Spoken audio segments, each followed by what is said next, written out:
There you go, Steve. Can you hear me now? I didn't have the mic on.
Just making a couple adjustments here.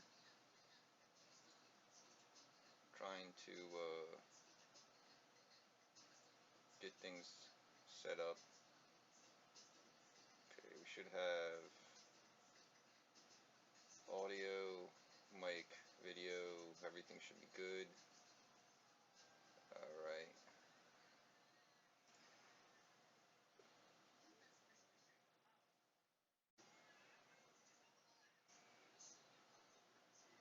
Alrighty.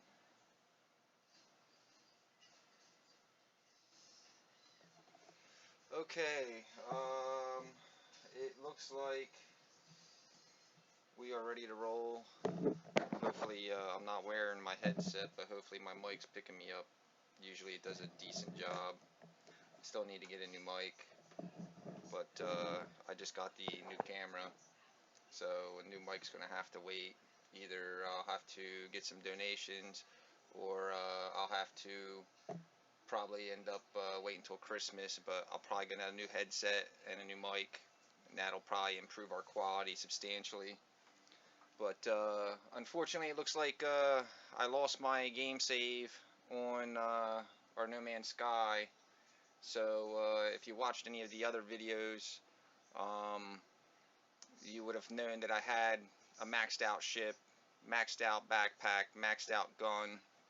Everything was pretty good, but unfortunately, I lost a lot of my files and stuff. So basically, we have to start over. The only good thing about it is we kind of know what we're doing. So hopefully we can save some time by bypassing some of the stuff that is wasteful, and just stick to what we need to get caught back up to where we were.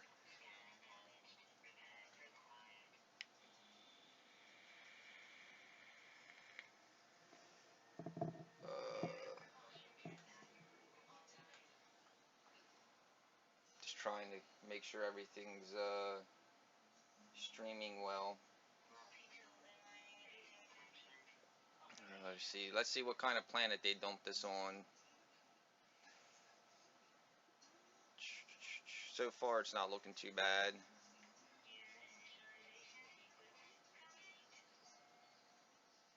This intro always seems to take quite a bit of time to get started, but mild weather, that's good. Low security is good. Tons of plants is great, and average animal life. So doesn't seem like it's a bad startup planet. Let's make sure that our controls are all good here.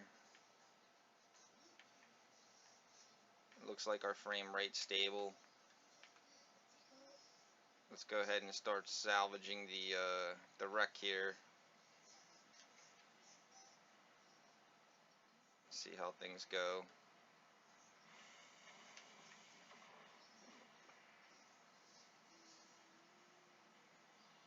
Unfortunately, let's take a look at this distress beacon. We're pretty sure that we know that that's for the Atlas path. I need to know what you guys think. Should we keep doing the Atlas path? Should we abandon the Atlas path? I mean, we know what the Atlas path does to a degree. So let's go ahead and just read this for continuity's sakes. Reality seems to fold in on itself. One moment I can see debris. In another, vast red orb, almost too large, too bright to behold it. It knows me inside and out, more than I ever could myself. Could this be the face of creation itself? Or in my hazy, freshly awakened state, am I being manipulated? A name burns into my mind, Atlas, and a request made without words, that I should follow the path this being, this Atlas, has set for me. Do we want to accept it, or do we want to explore freely? I really wish I had more of you guys in chat to see what you think. I know you guys, if you're watching me, you probably watched my other videos and some other No Man's Sky videos. What do you think? You think we should go with the Atlas, or do you think we should go off on our own? See, I think if we go off on our own, we still might be able to pick up the Atlas path later. So let's go ahead and say we're going to spurn direction and explore freely. The red orb swells in size until I can see nothing but crimson. Am I to be smited by a god? Then in a heartbeat it is gone. I only see debris again. Alright, so we just basically said, no, we're not helping the Atlas. So let's go ahead and look around. New technology discovered. Advanced cooling towel. Yeah, that's another thing that sucks, man. We had pretty much probably like 90% of our stuff for our technologies, and it's all gone. Let's go ahead and take this oxide. Get this carbon.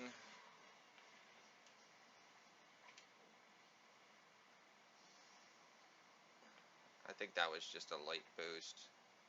I don't know why I thought it might have been one of the save things. We don't have our Atlas Pass 1 yet. We can do this neutral cargo. That's going to be worth some money, so that's going to help us out a little bit. We need to get our scanner fixed as quickly as possible too. Let's go ahead and check out the ship.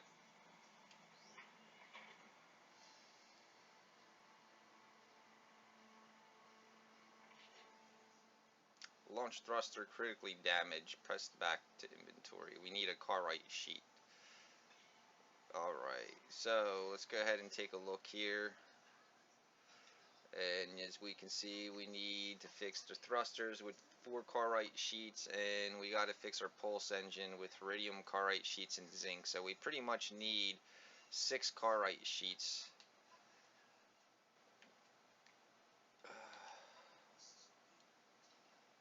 We also need iron, 25 iron to fix our scanner, and 25 carbon. So let's go ahead and try to get that iron and carbon. They should be right around here. So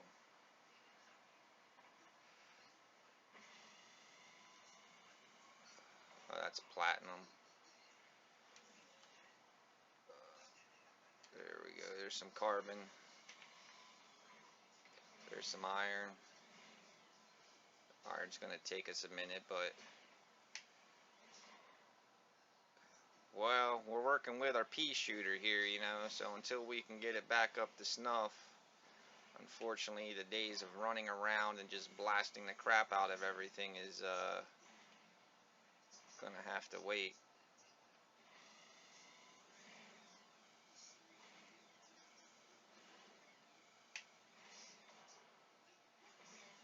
I mean, we don't need the whole amount, but we might as well. Ooh, excuse me, I hit my chair button.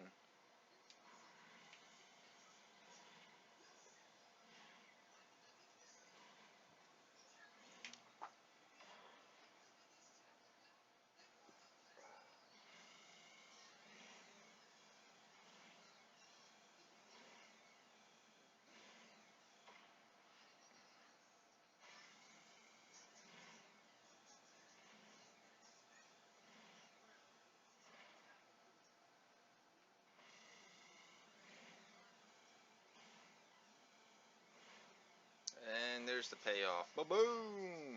Yeah, a whole crap load of iron. So, that was worth sitting there for a minute. Let's go ahead and get us some carbon. We should have more than enough carbon to do what we need to do. Here comes our sentinel buddy. Hopefully he don't get too ticked off. Alright, let's go ahead and go into our inventory, and we're going to repair our scanner, repair our other scanner. We need Cartwright sheets, so let's see, craft items.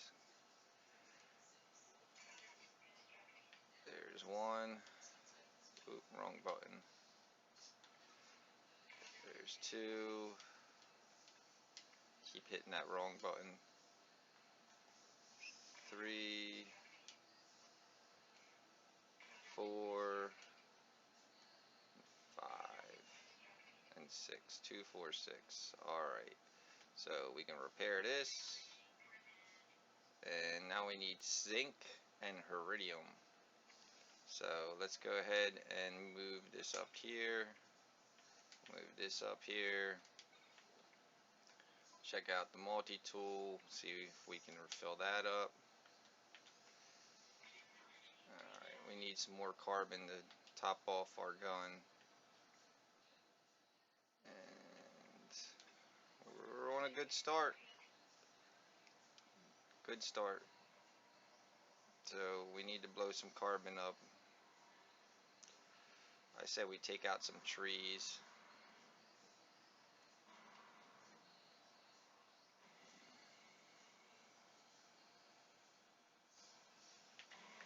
Boom! I always love it when the big stuff explodes.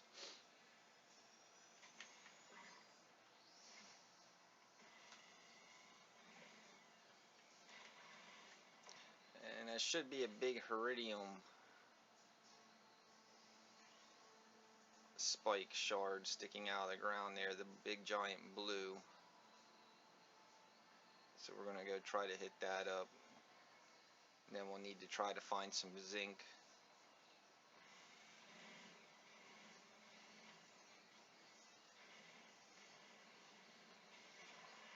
Oop, overheated. My bad.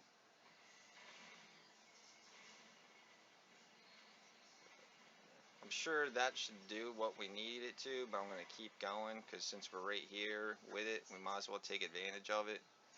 Hopefully we don't have to get rid of it. Double check.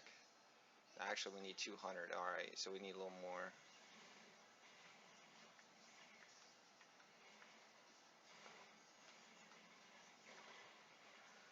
Man, a gun overheats quick. We need to get some of those technology blueprints.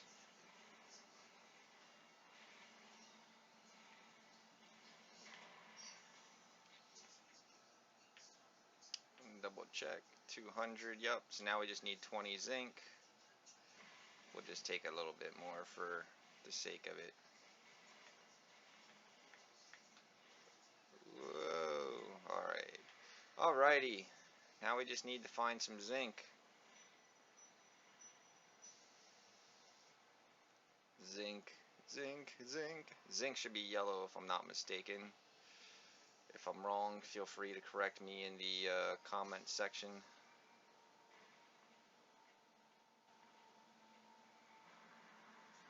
Or chat.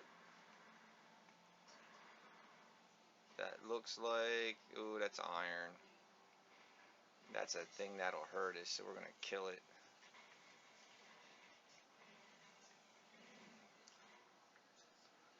Alright, so let's do another scan, see what we can find. And they usually put everything we need for the beginning of the game relatively close to us.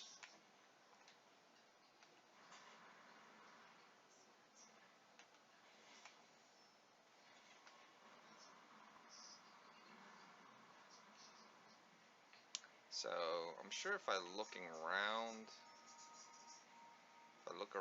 I should be able to find what we need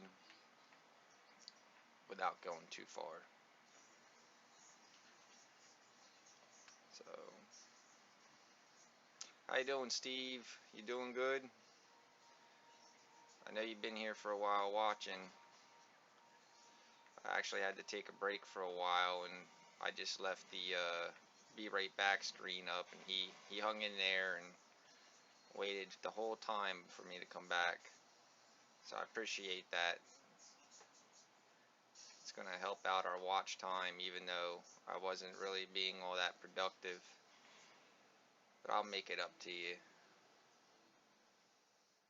Alright, we got some yellow over here, so let's take a look at it and see if that's zinc, so we can fix our ship. And we're on our way, people. We're on our way to get back what we lost. And that was a huge loss. Oh, we're getting attacked by this stupid plant whips. I hate those things. Especially when they're inside the buildings and you're not allowed to kill them. That really irritates the crap out of me. Alright, let's take this zinc. Get away from those whippers.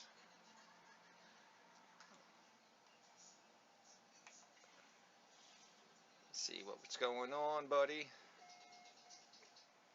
Alright, we're gonna name them whippers. But first, I want to make sure we got enough of our zinc here. Did we get it? We got it, guys. We got it. 200 iridium, 2 sheets, 20 zinc. Let's fix our pulse engine. Now we just need to get some thallium-9 to charge it. And plutonium for the fuel. And we're good to go. We can actually leave if we want. But let's take a look and make sure. How's our other stuff doing? Can we charge anything? Yeah. Excuse me, we got some carbon, so let's fill that up. So our mining tool is good. We just got to get some plutonium and thallium for that, and then we'll top off our life support here. So we're doing good. We're doing excellent. Excellent. We're going to stream tonight until I get an invitation for Smite. If I get an invitation for Smite, then we'll probably take a break and hop over to Smite and do some live Smite arena action. So we'll have to wait and see if our arena partner hops on. If he gets on and wants to do some matches, then we'll do some live arena matches for Smite. If not, we'll just stick with our No Man's Sky and rebuild what we lost. We lost a lot. It was devastating. $60 million ship, 48 slots, 48 backpack slots, 24 slot multi-tool, 90% of our technology blueprints. Still had like a surplus of around 20 million credits in the bank. We're doing awesome, waiting for the expansion pack. We had a catastrophic failure and lost everything. So we're redoing everything again, and this time we're going to try to do it with some support here. We want to see what you guys want. So far they decided we're not doing the Atlas path, so we told the Atlas at the very beginning at the ship that no, we're not following your path. We're going to explore on our own. So that might come back and bite us in the butt. It might not. We'll see. I think we'll still be able to do it either way. So, alright, so let's go get to it. Plutonium and thallium-9. We're going to look for that stuff, and it should appear red on our scans, if I'm not mistaken. Plutonium usually shows up as red crystals everywhere, and thallium-9 is usually a plant on the planet and is a meteor or asteroid in space. It's very easy to get in space.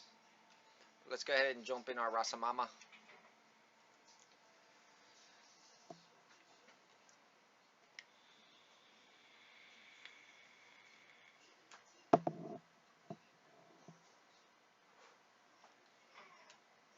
I don't think we can leave yet, but we saved it nonetheless.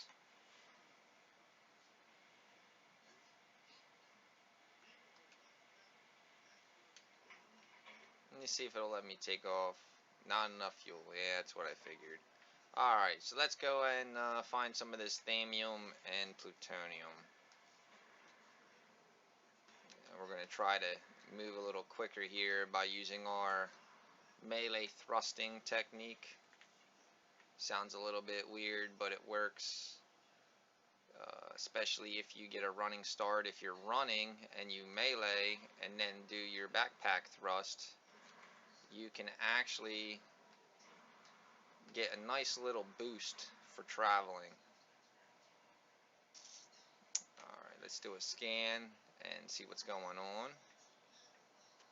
I know our scanner's not that great. I can't help it. We just have to deal with what's going on. Let's go ahead and just start taking some random carbon, just in case we need something to top off.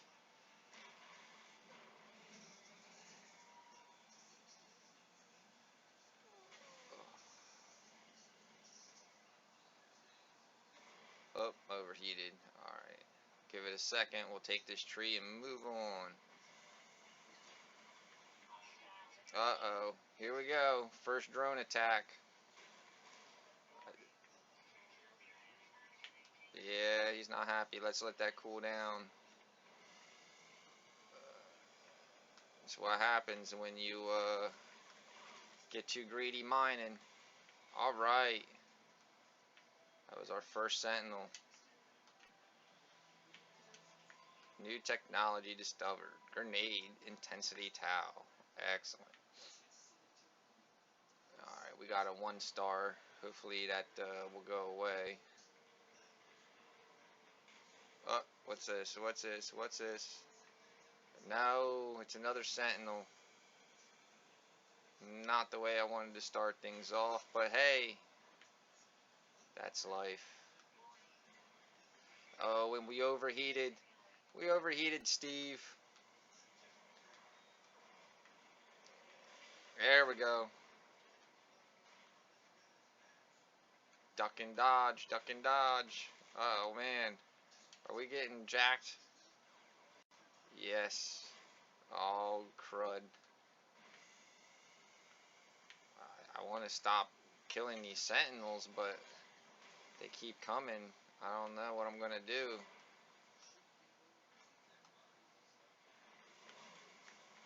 I really don't want to sit here and do this right now, but I kind of don't have a choice, guys.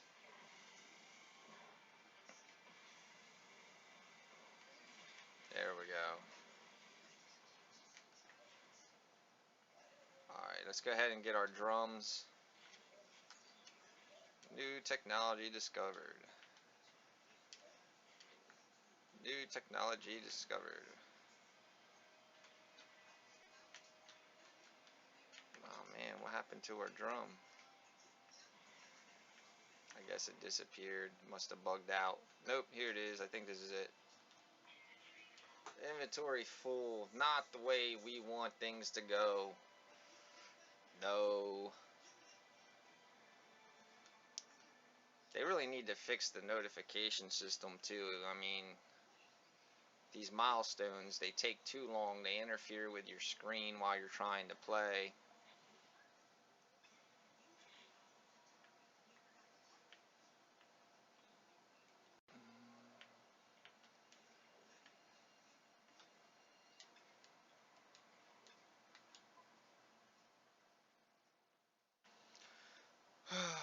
The Graga, for right now, we can't do much with it, but it's 13 grand. I really don't want to get rid of it. Let's get rid of the platinum. It's not needed. The other stuff we have to hold on to for now.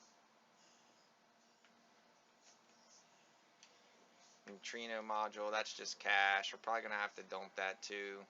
We'll see, because we have limited room. We need to find some plutonium and thamium, which are going to be red. Hey, there's a knowledge stone. Let's go hit that up.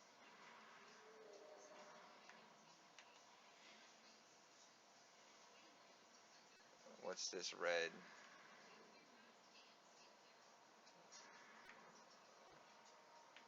Where's it at? It must be in a cave or something below us.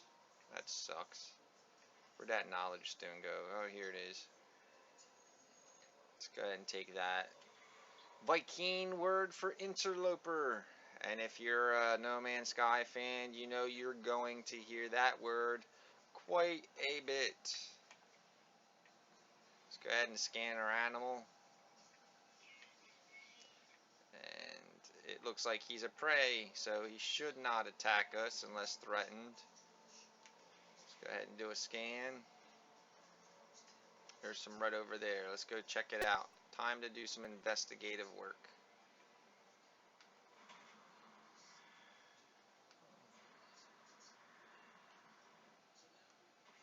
And Thamium 9 hit the jackpot, but before we even touch it, we're going to check our inventory, because they're going to tell you right now, it'll let you take it, and then you'll lose it, because you don't have room, and it does not care.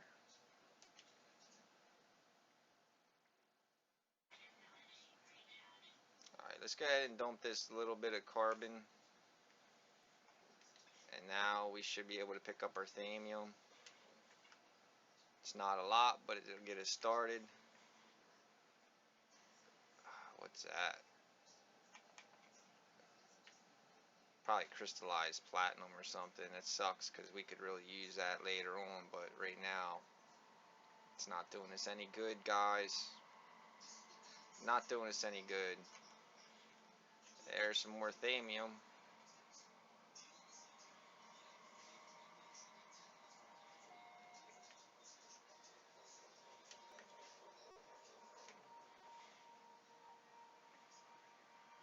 Alright, we're going to keep on just following the red dots for the moment, guys. Follow the red dots.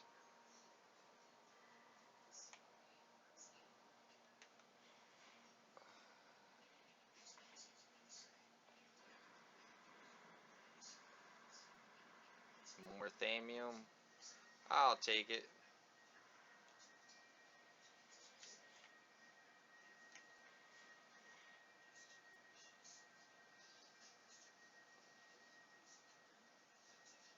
Let's hop over here. Small cluster of red. Refuel with 50 more plutonium. Yeah, I know we need plutonium. That's kind of what we're looking for there, mister. That must be down in a mine, because it disappeared on us. Looks like it's underneath us. Here's some over here.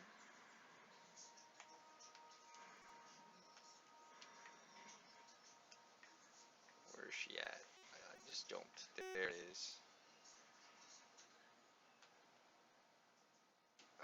They kind of spawned. There it goes. I don't know, it happens once in a while. They kind of spawn inside each other. And sometimes you just have to shoot one thing to get rid of it so you can get to the other. If you don't have the inventory space, you're just going to have to dump it. Do it. Just do it. They are being pretty stingy with our plutonium. Must have just got spawned in a really bad spot for it. Aluminum. That's another material we could use like mid-game. Especially good big spires like that. But right now we can't really do anything with it. Excuse me. Sorry about that. Hey, there's some plutonium. Sneeze and you shall receive. Alright, let's take a look at our inventory. Since we're small, we know we're probably not going to have room. Yeah, it's pretty filled. So we have to take a guess on what we need and don't need.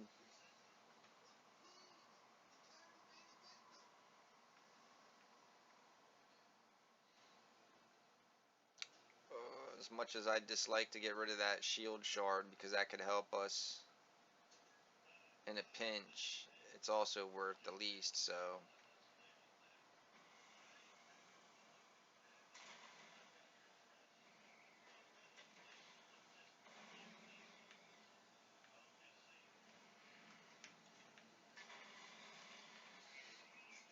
Inventory full. That's probably because of the carbon. Technically, we're not full. Uh-oh. Ah, there he is. He's mad because we took his plutonium.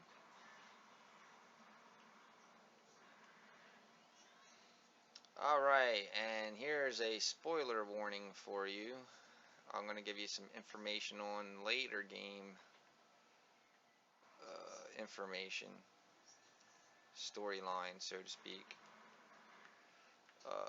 The reason that the Sentinels are floating around the planets and basically like keeping an eye on everything is because the Atlas and the Atlas Path, they don't like us destroying stuff, and violence is bad. That's why anytime you start destroying stuff and you're like attacking things and whatnot, the Sentinels just kind of like start coming out of the woodwork. Because ironically enough, they were designed to prevent destruction and chaos and violence, and unfortunately, they kind of do half the damage. Because then, you know, they attack you and so forth. But, yeah, little piece of information for you.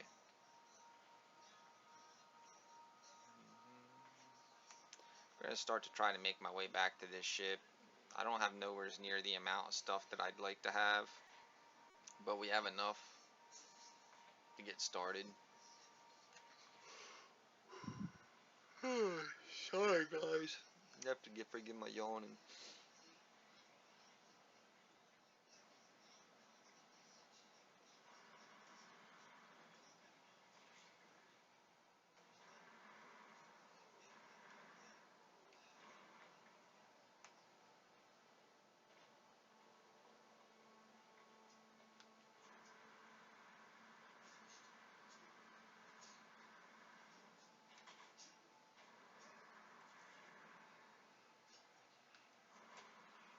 And here we are, back at home.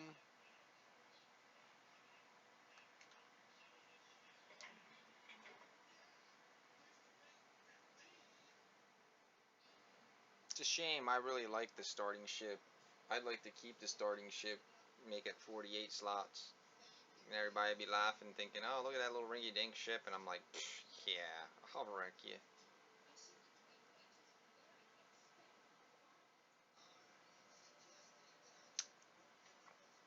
Alright.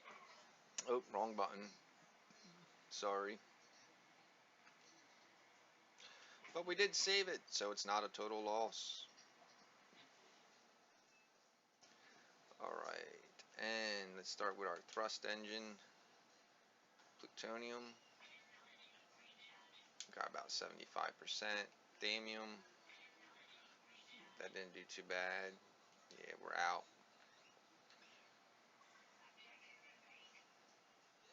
Now it wants us to leave the planet. But do we want to leave? That is the question I'm imposing on you. Should we leave the planet now, or should we explore? I'll give you guys a couple minutes to poll up here, and that'll basically tell me which way you want me to roll. Now, if you're not catching us live on the stream and you're watching this later, that's cool, because we have a lot of decisions to make coming up. And feel free to put down in the comments any kind of recommendations that you have on which way you'd like our storyline to go.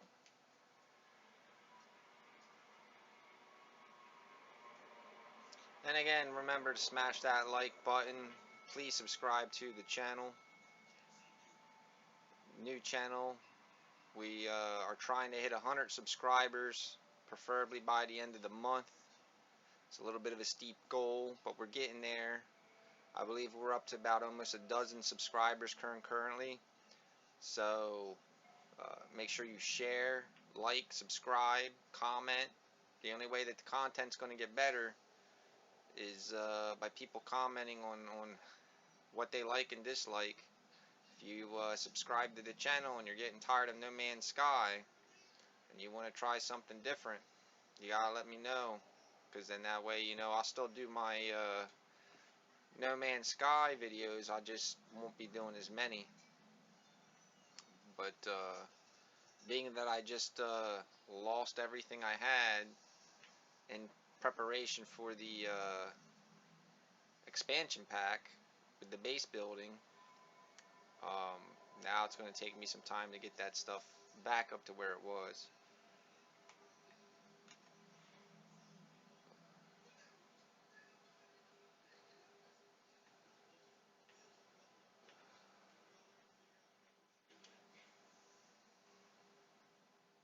It looked like a wound on the world, crimson and ragged-edged, like something that once lived but was then torn asunder.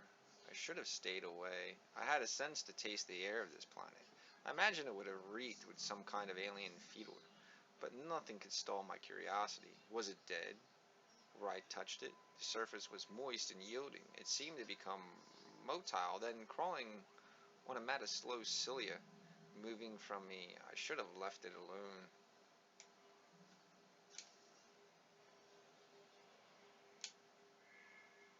I discover something coded deep inside the long dead traveler's datalog. Something has been left that will aid me on my journey.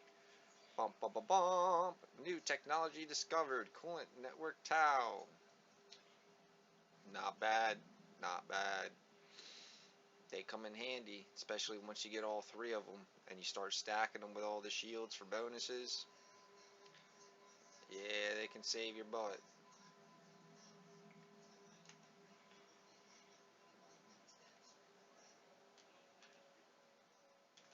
There we go. Was it close enough?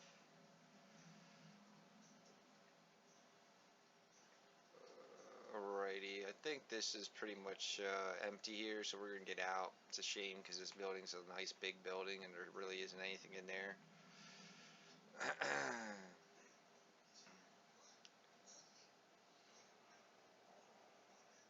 Not really the kind of building we're worried about seeing at the moment. What we really want to see is the drop pods for backpacks. Once we are capable of getting our Atlas V1 pass, we can start to spam um, space stations for our backpack as well. That's the best way to do it is once you get your V1 pass, you just start sitting on your money and try to visit as many space stations as you can, and you go in there and pretty much you're almost guaranteed that backpack slot. So instead of sitting here trying to build chip after chip after chip, trying to find drop pods, it's easier just to get it through the space station, especially once you get your Atlas V1 pass. Now I see a lot of flying creatures there. I probably should have scanned them if I wanted to attempt to do the system-wide discovery.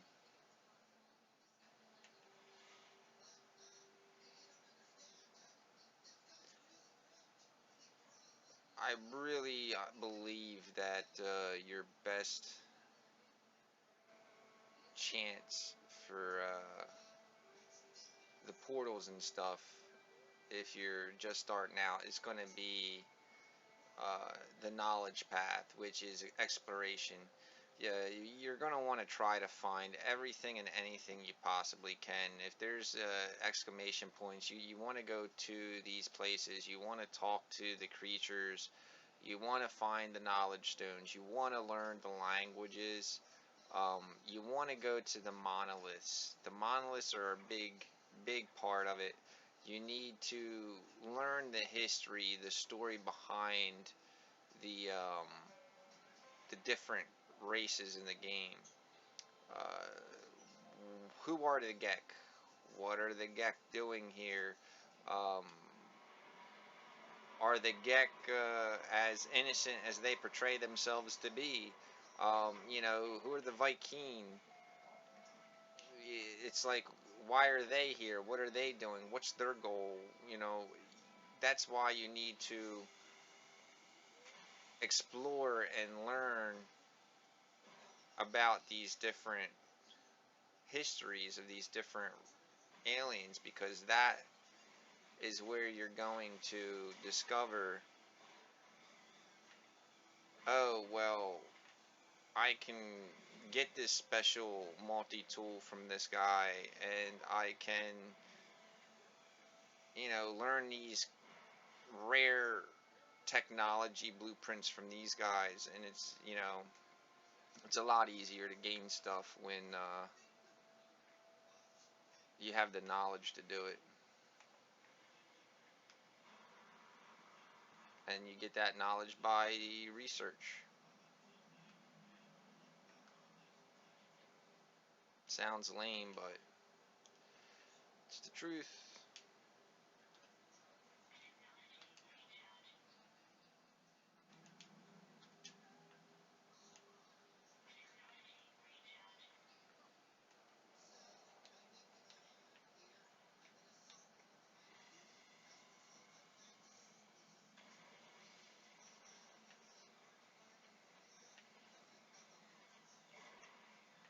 It got too hot. Now the sentinels tick. I am Duck Rogers in the 21st century.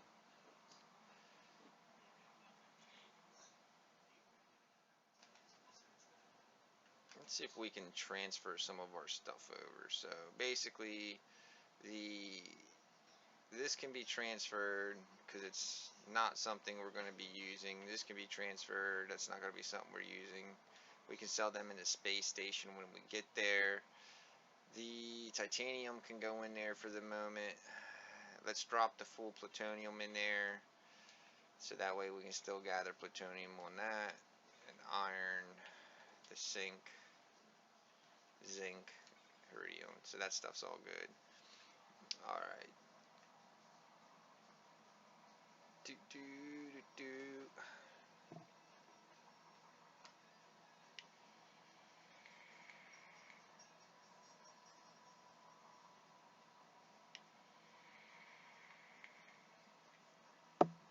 Yeah, Stevie Cook. Steve! What are you doing, Steve? Are you saving up for No Man's Sky? You haven't got it yet? Trying to do some research, see if it's worth the money? I don't blame you.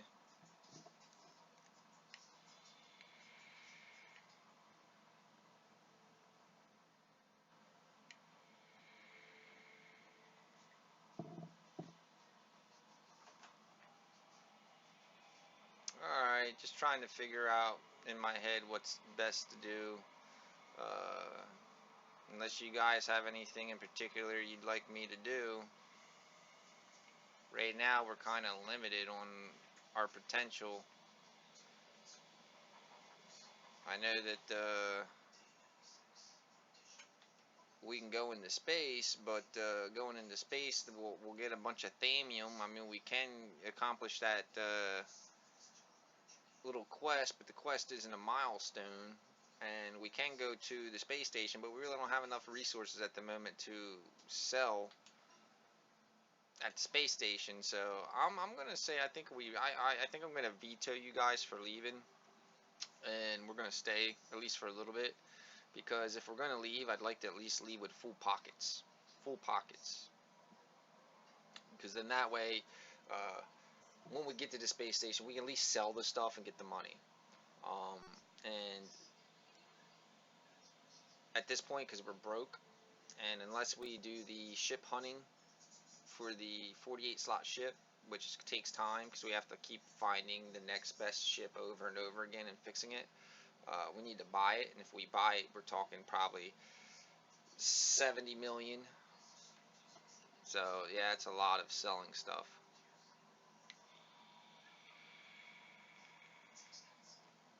A lot of selling stuff. So let's go ahead and scan. What's that question mark there? Arrive in 2 minutes. Alright, we can walk there. That's not too bad. So let's go ahead and head towards that question mark there and see what's going on with it. Maybe we'll get lucky and it'll be a knowledge stone or a drop pod or something that's useful.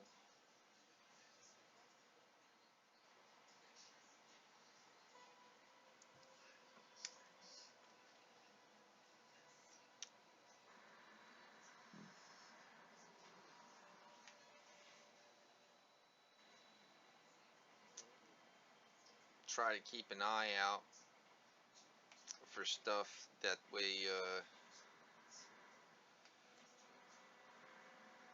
If it turns out to be we bypass something that's of value, you know, it's gonna suck. So I'm always kind of like checking stuff out to the left, to the right. Oh, Oh, that hurt. That hurt.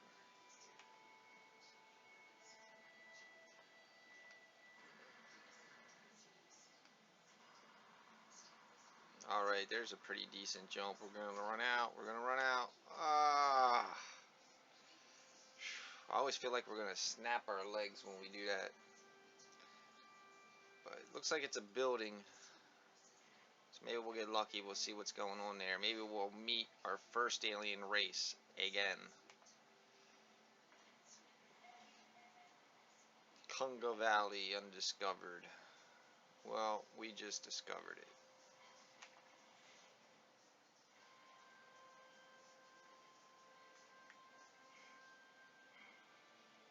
You know, it's funny because if you think about it, technically this stuff is all discovered. It's been discovered by the Gek. It's been discovered by the Viking, because I believe it said we were in a Viking system. Um, it's been discovered by all the other races. So everything's got names. That's why pretty much everything's named. This is named Congo Valley because somebody else already had named it Congo Valley. But I'm assuming that we, the player, are human. So therefore, um, we're basically essentially renaming it to an English name. So, uh, yeah, I don't really like these abandoned buildings. But you never know. Sometimes you can get some good stuff. Here's a money. It's free 600 bucks. And here's another slime post.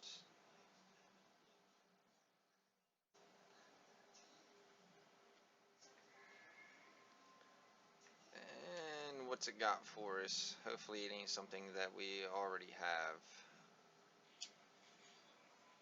Technology, health module theta. Hey, that's a good one. That'll help us out in the beginning. Certain things in the beginning are going to be of value compared to other things.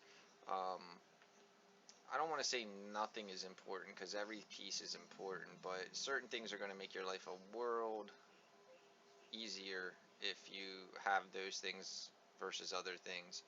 Um,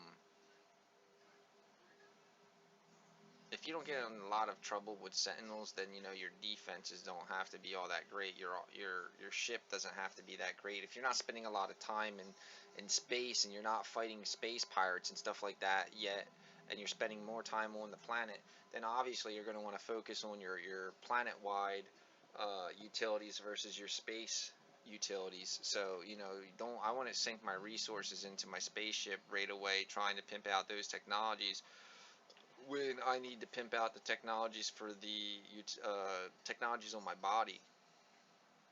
So let's see what's going on here. See if we can scan some trees. Yeah, that's another big thing you should really take advantage of in the beginning. Um, there we go. When you first start out and you're broke and you have no real means of making money and you're kind of trapped on the planet and you're trying to figure things out, one of the most overlooked thing is this scanning. You get money when you scan stuff. Um, Even though the plants don't necessarily count towards your planet completion bonus, because that's more or less all animals. Um, there's still tons and tons of plant life that you can scan, and every time you scan plant life, you're still getting money for it. So don't run around thinking, well, I don't want to really scan the plants because it's not beneficial. It is beneficial. It's hugely beneficial in the beginning of the game because you don't have any money. You don't have a lot of resources and stuff. So you have to take advantage of whatever you can. So, yeah, definitely in the beginning, scanning plants is well worth it because in the beginning, when you don't have anything to really um, help you get started, even though that the plants don't count towards that completion of the planet bonus, scan the plants. you know, just for the extra money till you get started. Once you get your feet on the ground and you got, you know, a couple extra slots for running around carrying resources, then you can go resource nuts and worry about trying to fill up on all the expensive resources. But until then, yeah, scanning plants, dude, is definitely, you know, the way to go. What's going on, Roblox? How you doing? I'm doing somewhat okay. Got some bad news. Basically, we lost our save file for No Man's Sky, so all our beautiful ship and money and slots went bye-bye. So we are starting over on No Man's Sky. And basically what we're doing this time is instead of just streaming the game, I'm letting you guys, the viewers, kind of dictate where we are going. So, so far, in the beginning, our first major choice was, did we want to follow the Atlas path, or did we want to just say, no thank you? And so, we told them no thank you. Now, I'm pretty sure later on in the game, we can still pick that path up if we want. But for now, we told Atlas no, we're not helping you. I know what's going on with that stuff, obviously, because I was pretty much at end game content with my save file prior to our catastrophic failure and loss of our No Man's Sky file. But we are trying to fast track ourselves back to where we were prior to our catastrophic failure. And I think things are going to go pretty smoothly. We're just kind of taking a few baby steps here in the beginning to get ourselves set in the right direction.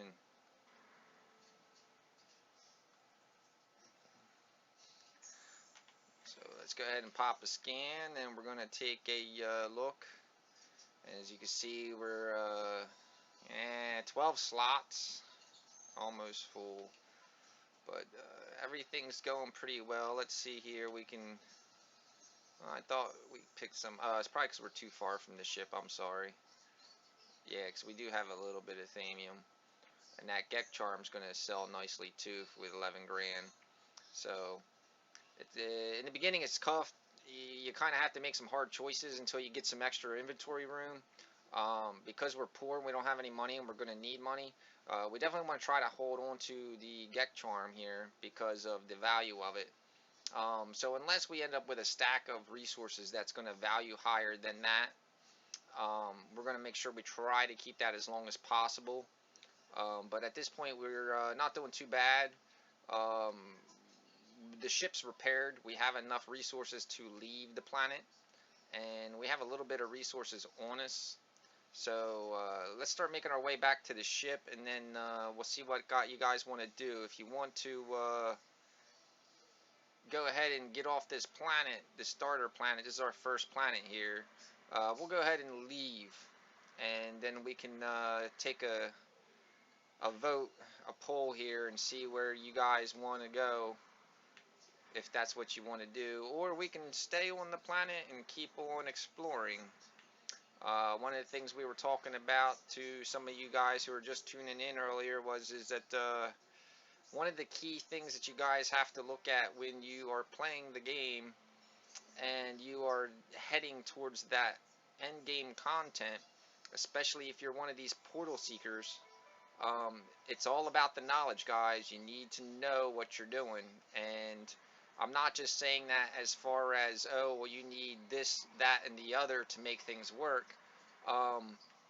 This is a smart game. It knows what's going on with you, and you have to not just hit these milestones, but it knows when you have gained so much information from the different races. So you have to make sure that you're not bypassing these I guess you could call them mini quests or whatever with the races. You want to talk to these guys, you want to learn their languages, you want to make sure that you're getting involved with these monoliths. You need to learn their history, and when you get those points where you're learning their history, you need to pay attention to what these little stories that they're talking about. Now, I'm not talking about the ones where when you go into these abandoned buildings and it talks about, the slime's doing this and the slime's doing that. I'm talking about mostly primarily like the monoliths. You don't have to waste your time on all of that stuff, but you definitely want to pay attention when it comes to the monoliths and the history of the different races, which is why it's very important that you also try to spend some time with learning the languages.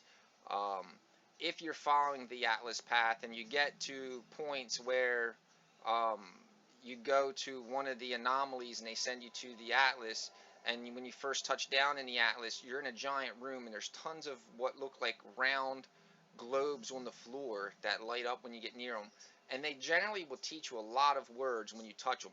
So if you go down the Atlas path, it helps you a great deal when you are trying to learn the languages, because every time you go into one of those buildings, the Atlas stations, you'll learn probably anywhere from a half a dozen to a dozen words. And it doesn't sound like a lot, but it adds up, because by the time you get done doing the Atlas path, you're going to visit probably about, I want to say 10 or 12 of the Atlas stations. And every time you go to one of them, they're going to give you a stone. And you want to hold on to those stones because, spoiler alert, you're going to need them at the very end. When you get to that last station on the Atlas path, it's going to give you a choice. And if you have to save those stones, you're going to want to use those stones. And then that's going to lead to something. I don't want to give too much away, because if you're playing the game and you haven't got that far, I don't want to ruin it for you. But you can sell the stones if you have to, but because you can buy them occasionally from other travelers. Um, but in the end, you're going to need like that 10 or 11 stones. Am I going to try to upgrade my ship? Jordan, yes I am. I need to upgrade this ship really bad. So what we're going to do is go ahead and launch up here, and I think we're going to head and leave the planet right now. So we're going to leave the planet, and maybe we'll take a ride up to the satellite, the space station, and see what's going on up there. And we'll take a look around, see what kind of ships are available, see how much money we can get from selling the small amount of stuff we have in inventory, and start making some progression in the game. It stinks that, like I said, I have some of my other videos up still on the channel, and you can go and hop into them, and you can see I had a maxed out ship, I had the maxed out bag, tons of money and stuff, and then unfortunately we lost the save file for the game and we're starting over. So yay, first time in space. See if we can find a space station. There it is. 9 hours. Oh, I don't know if I want to wait that long. Oop, I hit the wrong button. That looks a little better. 20 minutes, 19 minutes.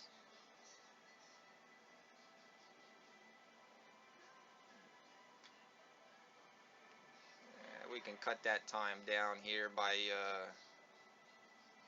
hitting our FTL drive. Did we pass it? I don't think we passed it. Where is it? Where is it?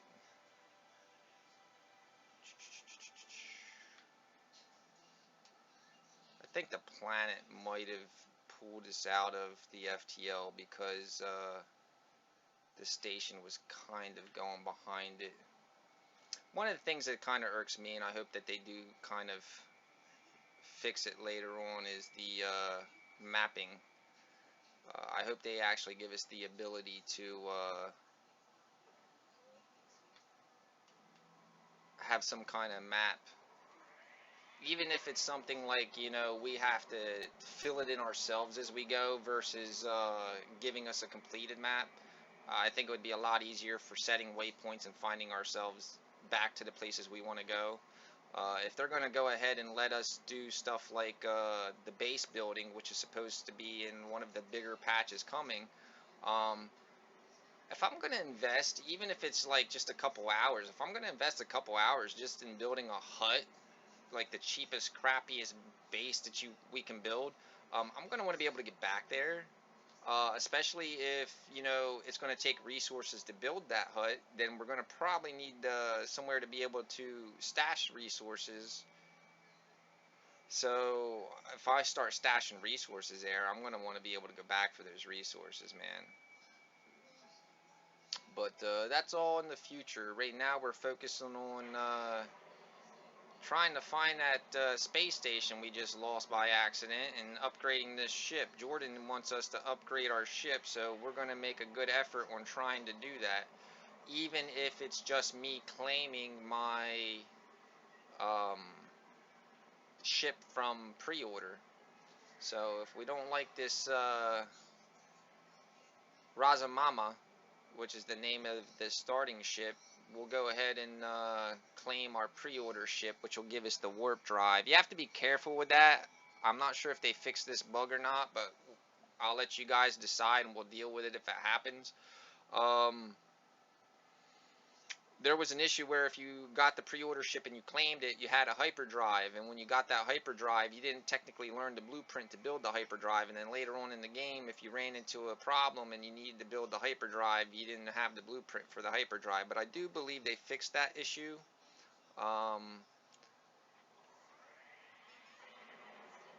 But if you guys want, we'll go ahead and put a claim ticket in on this pre-order ship and see if they'll give it to us, and if they do, we'll go ahead and jump out of this ship and get into that ship before we invest too many of our resources and technologies in something we want to dump. That's another thing when you play, and you want to be careful with your decisions on how you spend your resources and whatnot. The best way for upgrading stuff is to more or less constantly take the next best thing, because even if it's only a one slot, then the next best thing is going to be one slot more, then one slot more, then one slot more. If you never take that one slot more and you're waiting for like that 5 slot more, that 5 slot more is never going to come. It might take forever. So you're better off, especially if you're trying to fast track it, is to just keep taking that one better, one better, one better. And then more or less what ends up happening is you also don't want to keep dumping all your resources into there it is, I see it. You don't want to keep dumping all your resources into that weapon or that ship, because you're just going to dump it and get a new one. So it's alright to throw a little bit of tweaking in stuff, but you don't want to. Oh man, I just kind of totally wrecked myself. Let's see here. Now that it just discombobulated all the crap out of us. Let's see. Trying to find where our space station went, because we hit that. There it is.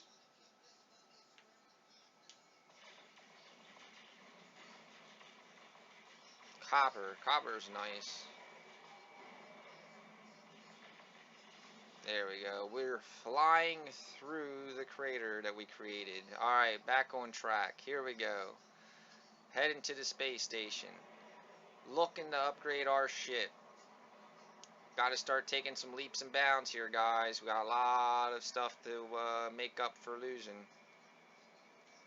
A lot of stuff. So, one of the other big decisions that's going to be coming up soon is we told the Atlas we did not want to help it. That was the first decision that you, the viewers, decided when we started the 2.0 version of our No Man's Sky. So the next decision we're going to have to make here is do you guys want to head towards the center of the galaxy, or do you want to head away from the center of the galaxy? There's actually a new theory right now, and there's some guys out there that are working on it, and more or less, especially for the knowledge portion of the game and the history of the game and the monoliths and the portal openings, um, a lot of people are actually heading out further away from the center of the galaxy. The center of the galaxy had a lot to do with the beginning of the game, but as you get towards the middle of the game and towards the end of the game, well, at least the end of what most people think is the end game, um, you're finding yourself making decisions to travel further away from the center. Especially a lot of the guys who, in the beginning, chose to run to the center and they made it and they progressed into the next part of the game after visiting the center. Um, they're decided to go in the opposite direction because they're learning things through the history of the alien races and the story that are directing them and telling them that they need to head in the other direction. They need to go to the outskirts, the outer rim of these galaxies to find out what's going on. So one of the decisions that you guys are going to have to help me make here is do we want to go ahead and pursue going to the center, or do we want to go to the outer rim of the galaxy? Um, Both choices are very good. There is no right or wrong answer, and you can always do one later. It's just a matter of what you guys want, what you want me to find for you. All right, let's see if we can hit the gas here and speed things up to this space station a little bit. I'm sure you guys would much rather prefer to see some action than flying through some asteroids. No. See, that's what I think happened last time. It went to the larger mass, and the larger mass was the planet, and then we ended up hitting that giant asteroid by accident, and it just kind of like flung us all over, and we got lost. We have to recharge our deflector shield. I may or may not have some stuff for that. We'll take a look in a second. Alright, there it is. I actually thought it was on the other side of this planet, so we got lucky, guys. So, alright, we're going to head inside here to this space station. And we're going to go ahead and visit the curator inside. I believe it's Viking is the system we're in currently. I believe we're in a Viking system, so it should be a Viking alien mining the space station. And then we're basically going to go ahead and unload whatever kind of items we can for cash. We're going to go ahead and see what's available in the market, and then we're also going to check out some incoming ships because we had some requests about getting a different ship. And if it seems like we don't have any loot to buy a ship, we're going to go ahead and see if we can claim our pre-order ship, which will have the hyperdrive already installed, which should help us speed things along a little bit. So on that, let's go ahead and head up here. Unfortunately, we don't have our V1 pass yet, so we can't go to the other side, which that's where we want to get our backpack upgrades. Instead of looking for those drop pods and spending all those time and resources on trying to find those drop pods, you can just as easily come up here to these spaceships with your Atlas Pass and go across the hull, and I'd say at least 80% of the time you're going to be able to buy a backpack upgrade. Alright, let's see what he wants. How you doing? Hey, Guard Zam.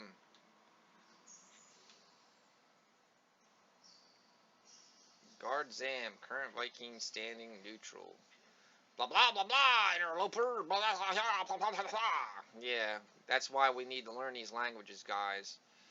The warrior's nostrils flare as I approach. It inhales deeply and barks out what could be a warning. Or hurriedly memes that I am peaceful and or mimed, I'm sorry.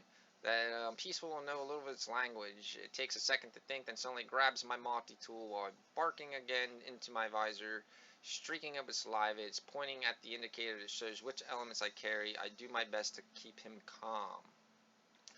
Alright, well, a little bit of insight on these guys is they're a warrior race, and generally anything that is challenging, bravado, tough, um, is basically they like that stuff. So if they're grabbing your gun and they want to check your stuff out, usually you want to be like, yeah, go ahead, or I think one of the guys wanted you to punch him in the face, so you're supposed to punch him in the face. But on this one here, it says that he basically was checking out our um, multi-tool, and generally multi-tool takes isotopes, I think carbon, if I'm not mistaken, to refill. So let's try that. I could be wrong. Gives me technology blueprint, teaches me some of its language. Oh, I guess we were right on that. We learned the Viking word for visual, and he gave us the phase beam for our spaceship. Excellent. All right. Now you can see he has the ability where we can give him 20 more carbon and keep doing stuff with him, and as long as we keep giving him what he wants, he'll help us out. But we're not going to do that at this point because I don't really think we have the resources. Also, a lot of times these devices on here are for shields and health. They get overlooked a lot. So if you're ever in a situation where you need to try to make your stuff get healed up a little bit, you can use those. And also a lot of times, like, there's plants in here, you can get carbon off these plants, and a lot of time you'll make enough carbon off these plants to do another interaction with the guy. So even if you don't have carbon on you, you can come in here and make enough carbon to go ahead and do an interaction to see what he might do for you. But just be warned, if he wants more carbon after you give him carbon, then you're beat. But let's go ahead and check out the intergalactic trade terminal. And let's go ahead and try to sell our stuff, because at this point we really don't have much. We can get rid of the Gek charm. We don't need that yet. Let's go ahead and bring up the ship. We can get rid of the Graga and the neutrino module. We're going to hold on to the actual resources that we have. Let me double check our exosuit. Yeah. Alright, so we'll do a once over on the buy. I'm not looking to buy anything, I just want to see what they have. Zinc is a good thing to buy a lot of if you can afford it. If for some reason, you're playing and you have a nice amount of money and you're just kind of cruising around and you see the offer to buy the zinc, usually buying zinc, even if you think you don't need it, is good, because eventually you're going to need that, and it's a pain sometimes to find. So it never hurts to constantly be like, have an extra surplus of zinc available. I'm not going to pick it up just now, but eventually you'll probably start seeing me picking that zinc up quite often. Buy chips are always nice. You can make them, and actually in the beginning, if you need to make some money, a lot of times you can just crap some buy chips, and when you make the buy chips and you come up to the space station, you can just sell the buy chips for a profit. So one way to make some extra money when you first start off is by crafting these buy chips and then selling them. You just want to be aware of this galactic average price, because sometimes you can get unlucky, and if you turn around and hit a place, you can actually lose a lot of money because you're selling something at the wrong time, because that price does fluctuate, it does change, especially if you're going to different places.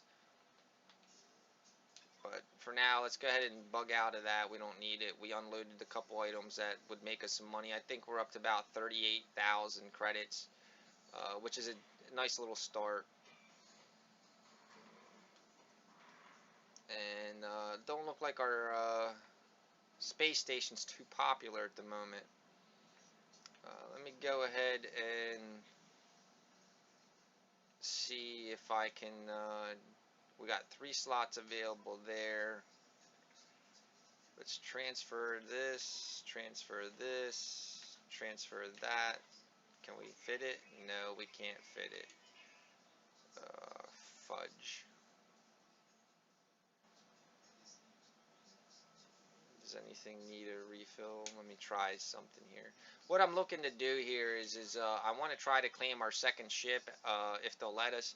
And so what I want to do is I want to try to take anything and everything I can off of this first ship, so that way if we can claim our second ship, um, we can salvage what we can from it. So I really don't want to lose all that titanium, but there's not much of a choice.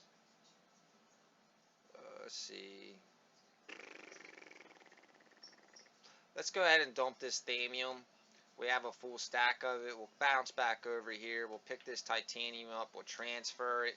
So now what we should be able to do is take a step back, pull up our options here, and here we have the ability to redeem bonus content, redeem our Horizon Omega ship, and there it is. It's pretty pimpin'. It's got 16 slots, so that's much better than our first ship. So go ahead and we're going to take it. You guys wanted us to upgrade a ship, so we're going to do the easiest upgrade we can do at this second, and that's going to be claiming this other ship as our own.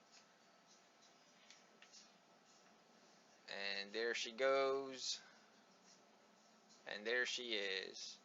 So now, it's pretty snazzy, man. I like this ship. I like this design. I know later on in the game they actually make some 48 slot ships, which currently is the max amount of slots in this kind of style, and I really like this style because it's kind of like a fighter jet style. So let's go ahead and get in there. Ikonokaz. And they got some. They should have. We were supposed to be able to name our ships. I wish I hope they let us name our ships, because some of these ship names are just terrible. So let's go ahead and save it now. And let's take a look at our ship here and see what we got. See if we can add anything to her. Let's see. Charge her up with some thamium. That's another thing that kind of irks me when you get rid of your old ship. You we just spent all that time pimping it out and filling it up, and now we lost all those resources. We don't have any warp cells currently, so. But we got a little bit of juice in there. Let's take a look over here. Let's go ahead and unload our stuff to our ship.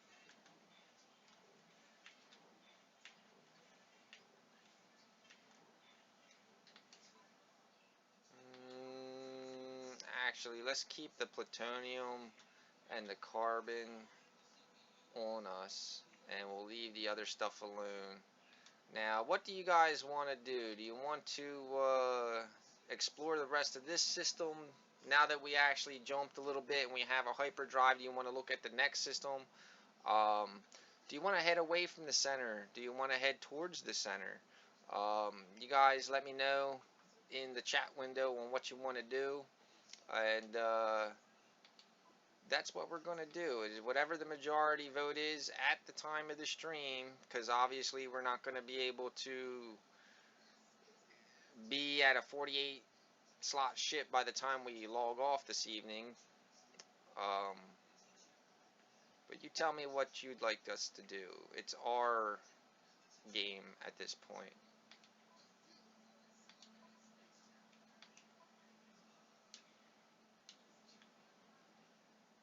Let's go ahead and we'll get in and out to save it. Got a little bit of a lag spike there for some reason.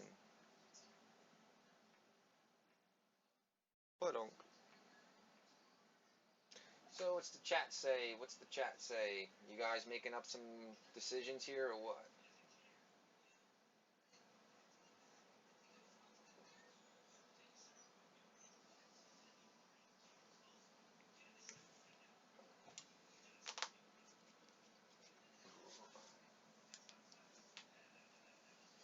Remember, guys, I do appreciate your views. Make sure you smash that like button. Make sure you do subscribe to the channel. It does mean a lot. The channel is new. I am just starting out, but I am trying to make a big impact as much as possible. I want to try to make sure that I'm producing content that you guys are actually interested in. That's why a lot of this content, I want to try to make it interactive. So when you guys are watching these live streams, because not all of our content is going to be live stream, But when we are live stream, I want you guys to be involved. I want you to make decisions with me and choices, and that way you steer what you're kind of watching. So if we're playing a particular game and we got a choice to go this way or that way, it's going to be up to you guys to decide on which way we go. And whatever the content turns into from that point, it's all because of the decisions that you guys are making. Um, so I kind of think that that's a good way to keep you guys interactive with it.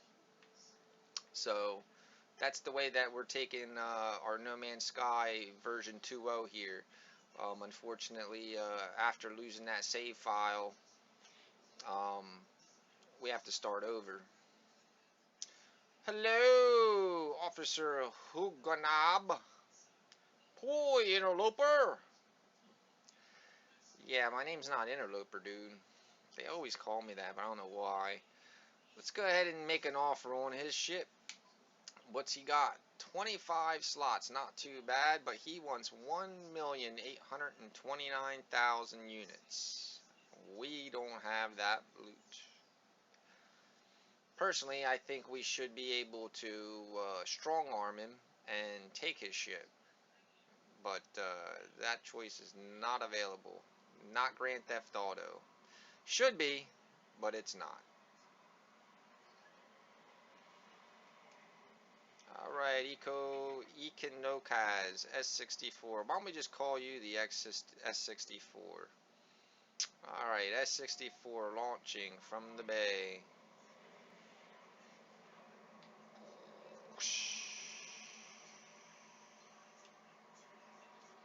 Alright, looks like Japoon here is undiscovered. What else we have here? The other planet should be... Where is he at? Oh, excuse me. It says undiscovered, undiscovered, undiscovered.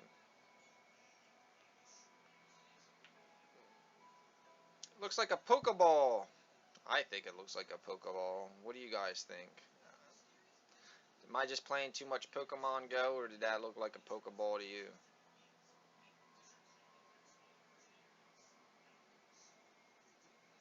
I think this system at least looks like there's 2 planets. Let me take a look here. If we back out, it should tell us on our galaxy map. There is 3 planets and 1 moon. So we can stay here and look at the other 2 planets and moon, because we've only been on the 1 planet so far, or we can leave. And like I said, we have free exploration mode and the path towards the galactic core. We don't have the choice for the Atlas path because we told the Atlas path to shove it. We're not helping them this time. That's what you guys wanted, so that's what we did. But now we have a choice on, do you want to progress towards the center of the galaxy, which is, according to this, 180,000 light years, or would you like to progress away from the center of the galaxy?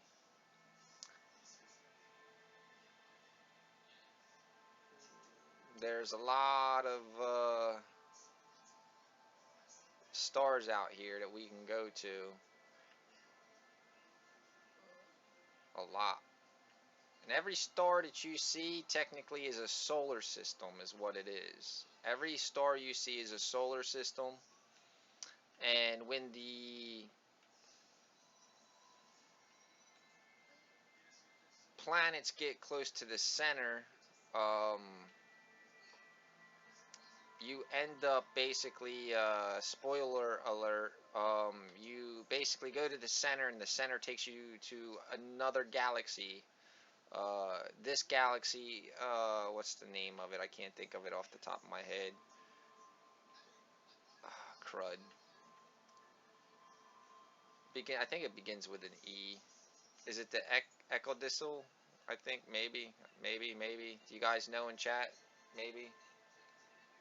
If you guys know what the name of the starting galaxy is, make sure you comment in the chat there for me, so you can correct me. But I do believe the second galaxy is called Hilbert. A lot of the guys that I watch on the tube, I believe their second galaxy was Hilbert. But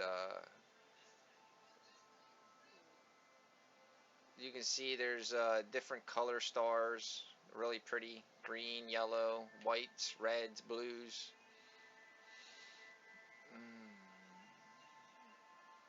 I don't know, what do you guys want to do? You want to go away? You want to go towards? Away, towards, away, towards. We only got about enough for one jump at this point anyway. So whichever choice you make, we're kind of stuck with it until we get enough to make more fuel. So hopefully it's a good choice.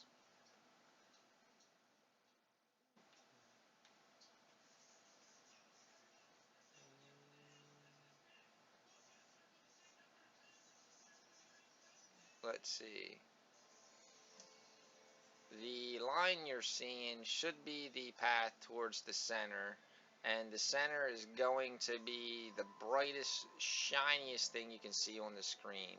So when I go into free exploration there, that giant light in the center you're seeing now is actually what they consider the center of the galaxy. So if we're going to head away from it, we would turn 180 degrees and boogie this way. And from what I understand, you can go a little bit of a ways to get out to nothing. And eventually, I think you do get to nothing because you get to the edge of the galaxy on the outer rim and there's nothing left. So, but just for example, like if we hit this guy, which we're probably not going to be able to get to it. Yeah, it's too far away because we only have our one jump drive at the moment. It's only got 2 planets, 1 moon. So,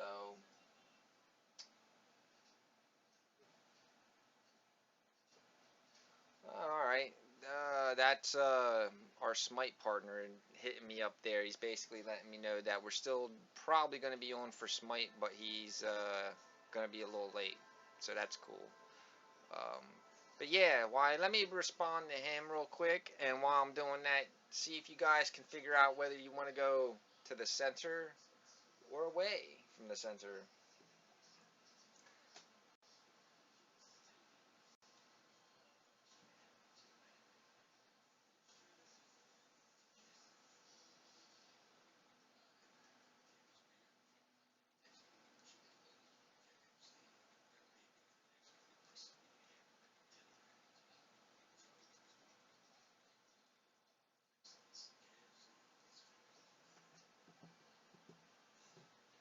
Alright, that was quick and easy.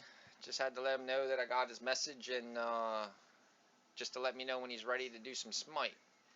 So whenever he's ready to do some Smite, we're going to go ahead and bug out of our live streaming of No Man's Sky version 2.0. And we're going to go and do some Arena Smite. And we're going to stream that as well. So that'll be a little more action-packed than this. No Man's Sky is kind of a chill game. At least I like to look at it as a chill game. Every once in a while, I'll change things up and I'll go ahead and, I'll do a video like my Sentinel video where basically I try to take a break from the grind and the knowledge searching and all that kind of stuff and basically just try to blow up as much stuff as possible. Like a really interesting video for you guys to check out is the how much damage can this planet take? Kind of sounds like a game show. It was kind of fun. It's not a very long video. Like this video is very long. It's almost 3 hours 40 minutes, and I know a lot of that is like wait time. So the initial upload of this video is going to be super long and super boring, and people are going to have to probably jump through to find out where we're actually playing in the game until I can get a chance to edit it down to just the actual gameplay. But yeah, the how much damage can this planet take?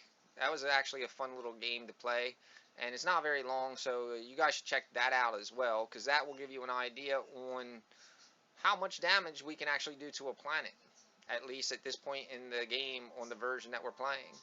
But now that you guys had a little bit of time to try to decide on what you wanted to do, I'm going to go ahead and say that we are going in the opposite direction. We are traveling away from the center of the galaxy. So we're probably only going to be able to make one jump. So let's go ahead and hit Y to go home. So now we're back to where we actually are currently in the game. We're going to go ahead and hit free exploration mode. We're going to do a 180. And we're going to pick that guy right there. And it's got 3 planets, 1 moon, and it's possible to jump to. So we're going to head and, as Picard would say, engage.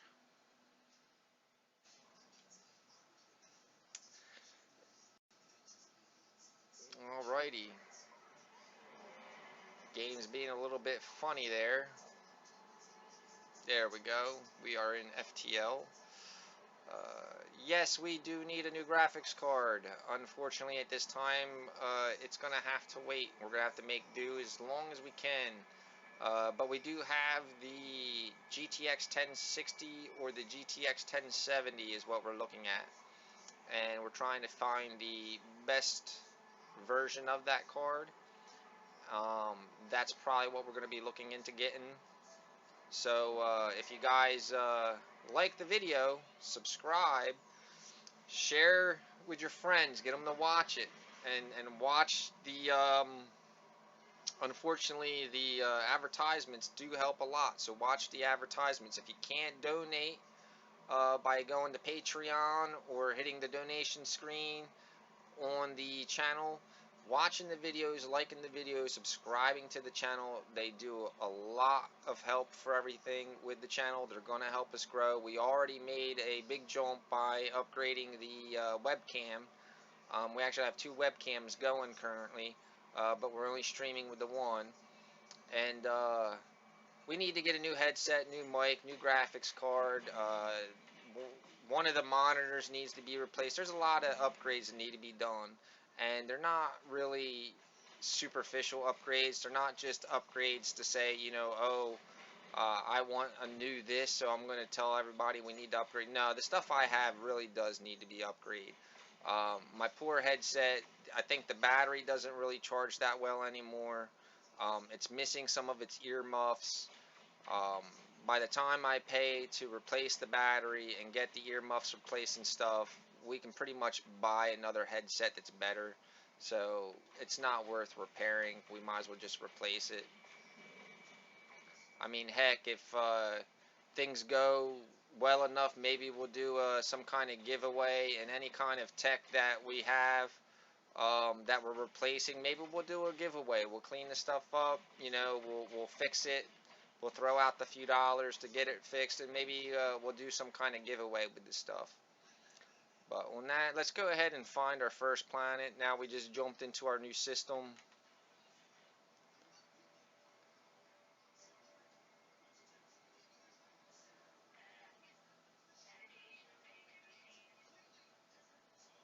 Alright. Now,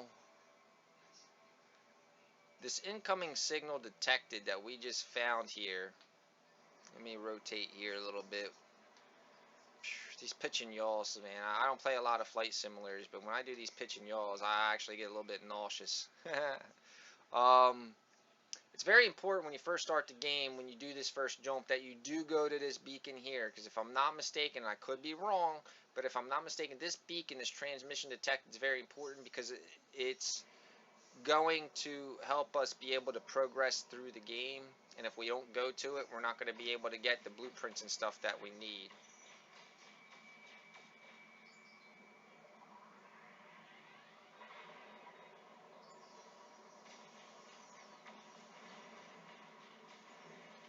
That was pretty cool. You like that? I thought it was cool. Alright, we're hitting some afterburners here. It tells us about 5 minutes. We're going to go ahead and hit the pulse motors.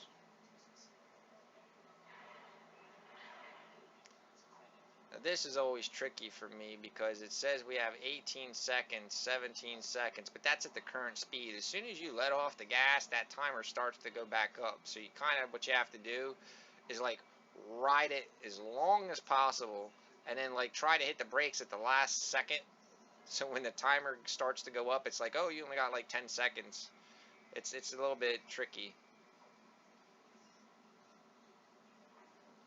That, and it does help to stay in the above the atmosphere. If I drop down in the planet, then my stuff's gonna slow down. Yeah, see, it kind of did it on its own right there. But we just went from traveling like 19,000 units down to like 500 and dropping. And our time went from 10 seconds up to 30 some seconds. So, cool thing I learned today. Well, actually, it wasn't today. I think it was yesterday I learned this. The measurement of units on the speedometer of our spaceship is actually a real scientific measurement of units and distance. Basically, the measurement of units, and this is me paraphrasing, it's not exact, but the measurement of units, I believe, is the distance from our sun to Earth, and then that measurement of distance is then used to be able to calculate other distances throughout the solar system. So basically in the game, when you see that we're traveling at the 166 units, I'm not sure if that was their intention, because that kind of seems like a drastic amount of distance, because if we're traveling 160 units, that means that we're still like traveling really fast, and that means this planet would be like super super huge, because if you're talking about the distance from the sun to the Earth, I think it was.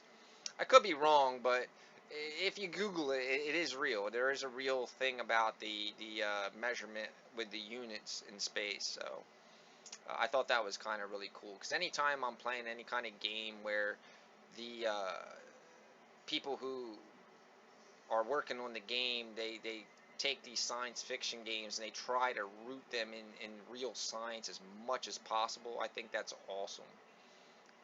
Like Interstellar, a lot of people didn't like the Interstellar movie. I thought the Interstellar movie was awesome. I liked it, and watching it on the big screen and stuff, especially like at the high definition big screens and IMAXs and stuff, it was really cool. And the reason I liked it so much was because they actually went out and got a lot of like astrophysicists and stuff to get involved with the movie. So when they made the movie, um, Nolan wanted to make sure that, you know, everything was as accurate as possible. And anything that they were doing that was like science fiction, they wanted to try to make sure that it was plausible. Um, it wasn't until the end that things kind of got a little wonky, and I'm not going to talk about it, because if you haven't seen the movie, you should really go check it out. It's a pretty cool movie. Um, but definitely had super eye candy type movie. If you got a nice TV with you know, high definition 1080p or 4K or whatever you might got, you can even watch it on the computer if you got a decent little setup. But it's just like super eye candy with the space stuff, man, and I love it.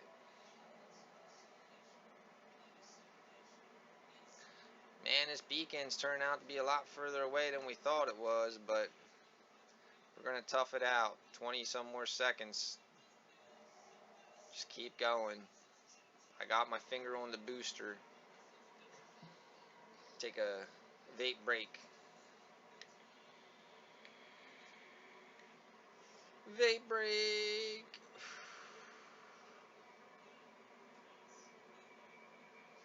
What's going on, Stevie? You still hanging in there? I see you still here.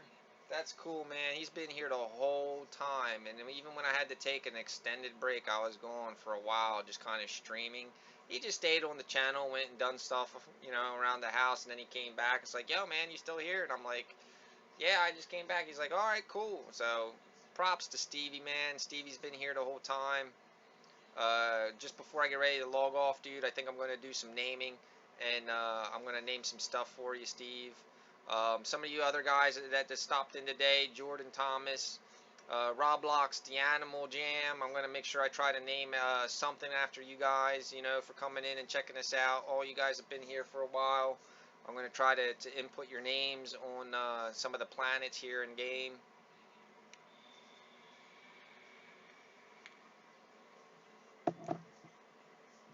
And I'm not just doing that to give you props. I'm also doing it because if you guys mess this game up by making these bad choices, I'm gonna remember whose fault it was. So that's why I'm writing your names on the planets, guys. This we mess No Man's Sky up because you're making a bunch of bad choices. Everybody's gonna know who to or I'm gonna at least be able to find out who to blame. All right, I think I just passed it because I was laughing. We shouldn't be that far behind. Bubba dubba lub lub.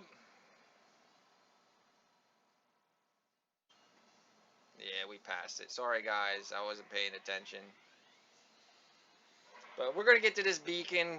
We're gonna pop down, save the game, check the beacon out. Then we're gonna go ahead and name our planets after our viewers here that spent the long 3 hours 48 minutes with us. And then I think what we're gonna do is we're gonna check in with our arena partner for Smite, see if he's ready. And then if he's ready to rock and roll, we'll go ahead and do the conversion over from No Man's Sky version 2.0. Oh my god, I lost everything and had to start over. To Smite, the arena of destruction. Here we go. Here's the beacon. 2, 1, hit the brakes, air brakes, retro thrusters. Retro thrusters. And man, they didn't really leave us much room to land this puppy. Landing sequence initiated. It's probably just gonna park on the trees.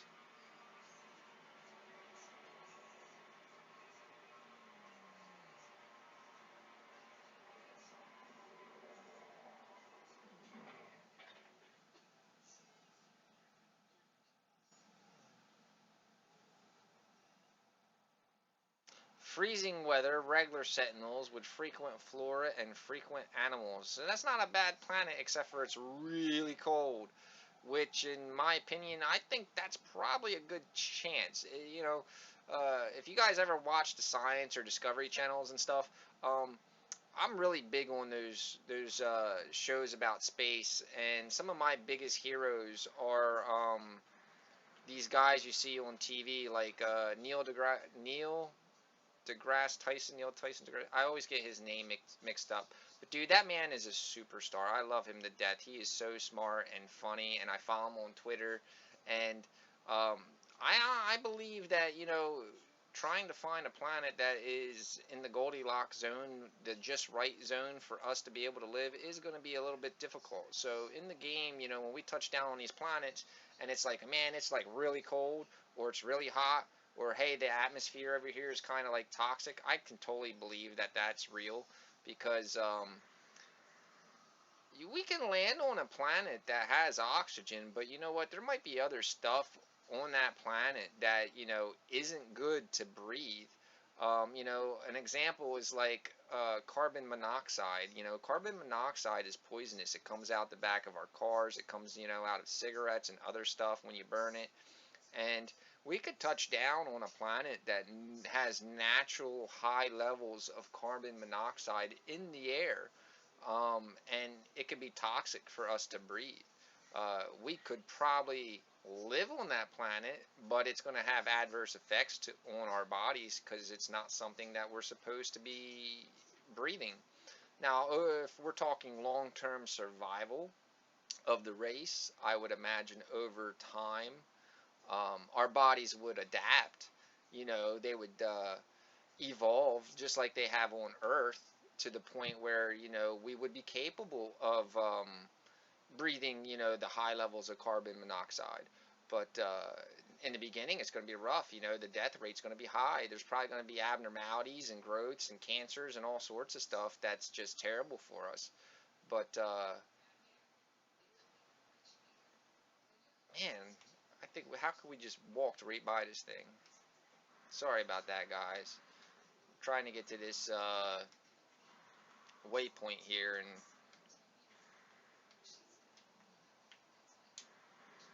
walked right by this silly thing. So again, I'd like to thank you guys for coming in. Any of you guys who just popped in here that haven't been around, make sure you like the video. Please subscribe to the channel. We are new, but we are trying to produce as much content as possible to get you guys involved. We're trying to make it interactive. Um, man, how could I walk right by that? The ship is right there. The thing's right there. I totally goofed that one up. But yeah, unfortunately, we had a catastrophic failure and we lost our No Man's Sky save and are being forced to restart the game. And I actually contemplated on not doing this at all because we had a lot of time in that other save. But I said, you know what? A lot of people still enjoy watching this game. They still play this game. I actually enjoy playing the game. I said, so I'm going to try something a little different. I know some of the other channels are doing the same kind of idea, but I figured, I want you guys to basically help me make the decisions of the game. So anytime we come into a major decision for our game, we are going to basically take a vote, and it's going to be up to you guys, the viewers, to decide which way we're going to go. So far, for you guys just tuning in, or maybe you're coming back after a break, um, we told the Atlas that we're not helping it. The guys who were in the channel at the time when we came to that conclusion said, no, you know what, let's not help the Atlas. Now, we might be able to go back on the Atlas path later, maybe. I'm pretty sure we probably could. But at the moment, we're not helping the Atlas. We told the Atlas no, and we basically went about fixing our ship, and then we upgraded our ship. We couldn't afford to buy a ship, so we went ahead and used the pre-game, pre-order game ship that we had in our inventory. So we got a nice little upgrade from that. Then we decided that since we had the hyperdrive, we were going to make our first jump out of our starting system. The guys didn't want us to stay in the starting system. They wanted us to get out and away from the starting system, so we made our jump. And the next big choice that we had to make was, do we want to go to the center or do we want to leave? And the decision, which Steve and some of the other guys that were in the channel at the time decided, is no, let's go ahead and head towards the outer rim. There's a lot of talk about the outer rim, the knowledge that's available in the outer rim, and how the outer rim is involved with the portals. So we're heading to the outer rim, and on the way we are trying to recuperate all that of which what we lost. The 48 slot ship, the 48 backpack slots, the 24 slot multi-tool. And I'm hearing all sorts of really scary sounds.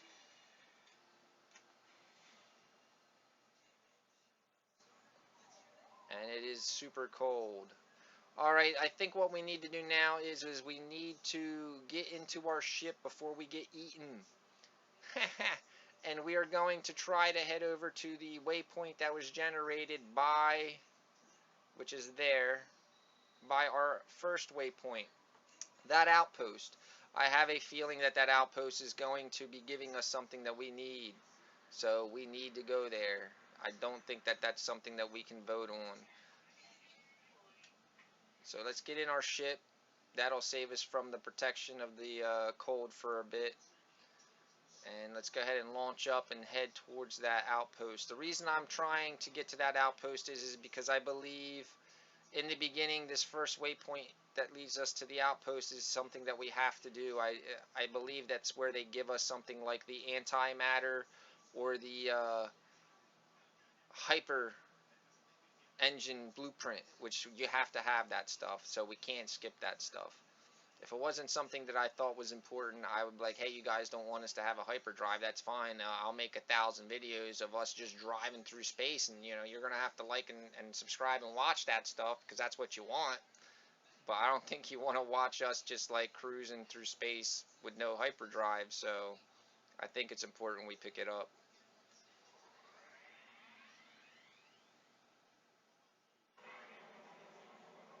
Man, that ship lag is always like killing me. It's like hitting See, I don't know how old you guys are, but some of the older model cars back in the day, man, like you could hit the gas pedal on them and like go nowhere, and it's like that's what I feel like when we do that. When you hit that go button, it's like it's sitting there and you start shaking, and it's like, why aren't we going anywhere? Yeah, fun stuff.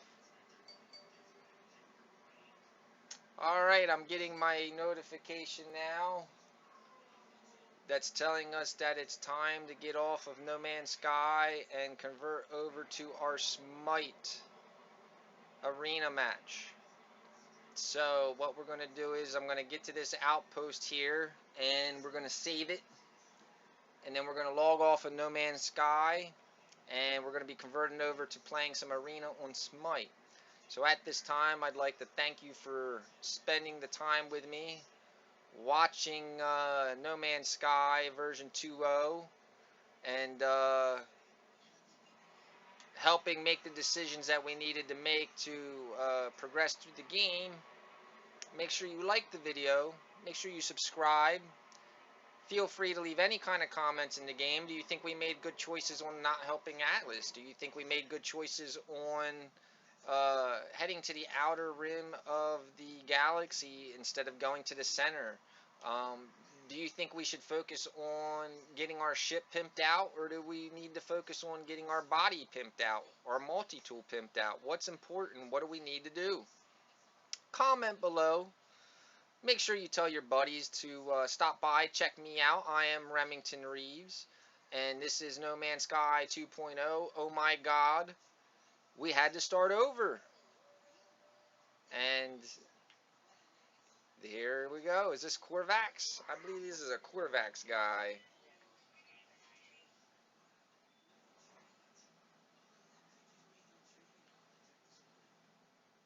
Come on, buddy. We got to get on Smite. Let's see what he has to say first. Trying to make this quick, but I don't want to lose the blueprint if needs be.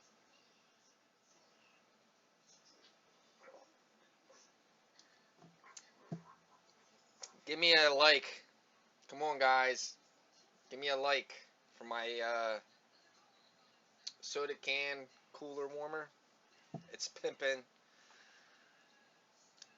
Take the blueprint. Yes, that's what we wanted. Ha ha ha ha. Yeah, what's so funny, dude?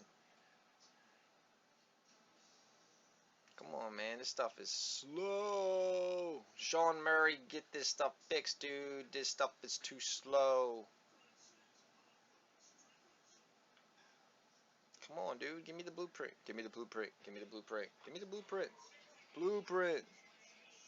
Alright, new technology discovered. New technology discovered. Hyperdrive. See, guys, we had to get that. I'm sorry, but since we opted to pimp out our ship with the pre-order ship, we had to get the hyperdrive. Now we got the hyperdrive, and we're pretty much good to go.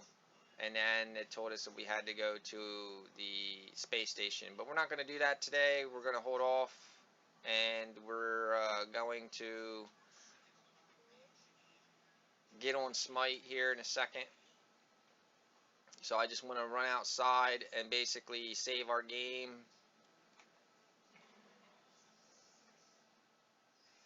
Where's our ship? There it is. So yeah, again, thank you for watching.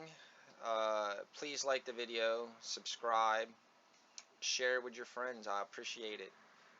Please, if you can't donate through Patreon and or through the YouTube channel itself, please watch the videos, like the videos, share the videos, subscribe to the channel, watch the ads. They do help considerably right now, being that the channel is brand new. Any kind of help that we can get from you guys, we appreciate. Follow us on Twitter, follow us on Facebook, get the latest notifications, be told when we're coming online live, so you can also participate in what's going to happen in our No Man's Sky version 2.0. Oh my god, we lost our save file. 2 aliens. We met 2 aliens. I wish I met 2 aliens. That would be pretty cool. Alright, so on this note, we're going to go ahead and jump in and out of the ship to receive the save notification. There it goes. And we're going to go ahead and end this stream, so that way we can convert over to Smite. So on that note, you guys, thanks for joining us.